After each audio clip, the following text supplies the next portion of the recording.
Okay, so you can look up the derivatives for the inverse trig functions.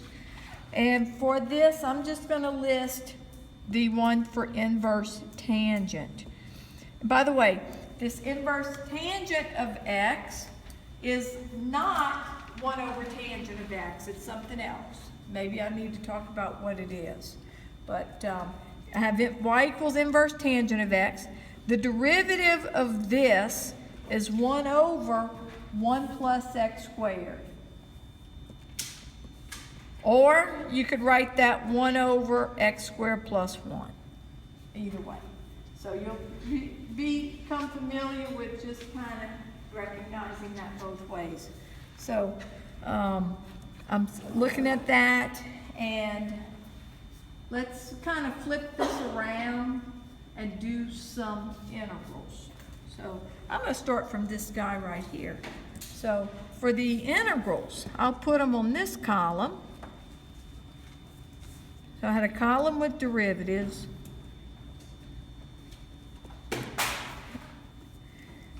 And so for integrals, I'm going to say if I had the integral of 1 over 1 plus x squared dx,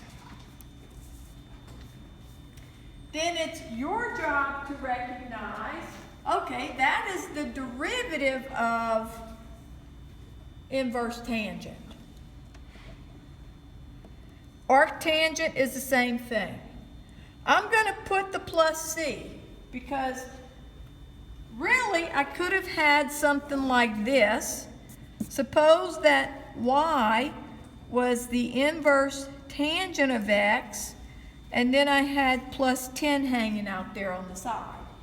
Well, then the derivative of inverse tangent is 1 over 1 plus x squared, and the derivative of the 10 is 0. So just kind of to cover our back, we're going to put that plus c. So when you say arc, it just means that It's the exact same thing. In fact, it's written like this. Exact same thing. And I typically stick to the tan minus 1 of x. But if you see arctan or you want to write arctan, that's fine. Yeah, thank you for that. So let me do one with arctangent that uses the chain rule. So if I had inverse tangent of 7x, then the derivative, y prime, would be, now the 7x is the u, it would be 1 over 1 plus the entire 7x squared, and then times the derivative of 7x, which would be 7. So I might want to write this as 1 over 1 plus 49x squared, and maybe the 7's in the top. Okay, I'm looking at, I'm going to write it on the side, because,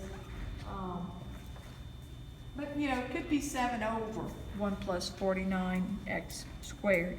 That means if I were doing the integral of 1 over 1 plus, I'm going to write it with the 7x squared. And then if I had the 7, I'm fine. If I didn't have 7, I'd have to work it in the problem. Here, I'll put 7 dx. So I have everything I need. This is a u substitution. U would be 7x, and du is 7 dx. So this would become the integral of 1 over 1 plus u squared du.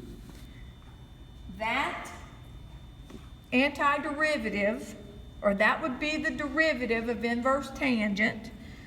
So I'll write inverse tangent of u plus c, re-put the 7x in, and I have it like that. Now, if I didn't have the 7, I would have to work it in there, and what would be different? I would end up with a 1/7 in the front from working in the 7 for that DU part.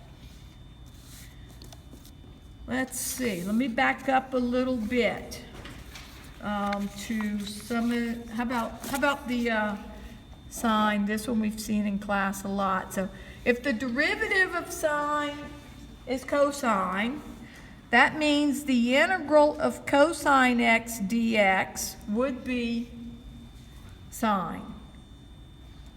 And I will go ahead and put on the plus c. If the derivative of cosine is negative sine, this time I'm going to leave the negative off. The integral of sine x dx would be negative cosine x plus c. For something like this guy, I would need this 6x plus 12 in there for the du. Now, if it's just a constant, I could probably work it in. And I'm thinking here, you know, totally kind of backwards of, I went this way, now I'm going this way. Sine 3x squared plus 10x, that integral, I'm going to use brackets around it, and then 6x plus 10 dx.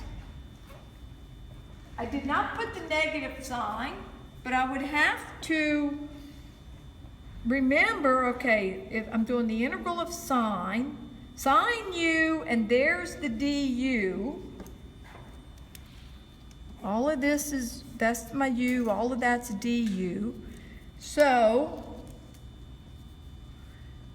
that's the integral of, I don't want to write integral, because I'm doing the integral.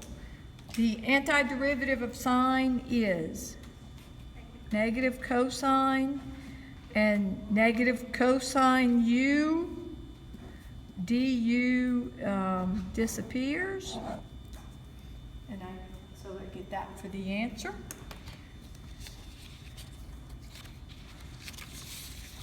Now what we've been seeing in class would be things like this.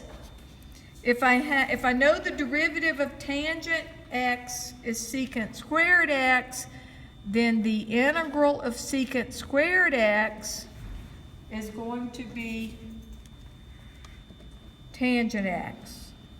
So that one comes up a lot in 1552 for you to recognize that. Cosecant doesn't come up that much in 1552. You'll see it, but the tangent with the secant, let's see, if I have the integral of secant x, tangent x dx, there, part of your job there is to say, okay, I know the derivative of secant x is secant x tangent x. Everything's right there. So that is secant x plus c. Now, the same for these derivatives with cosecant and cotangent. Again, they don't come up that much in the course. Okay, I'm kind of looking through my derivative pages. Here's a good one. I did it already. You know, because you're gonna see this. And this will probably be embedded in some problem on the first test.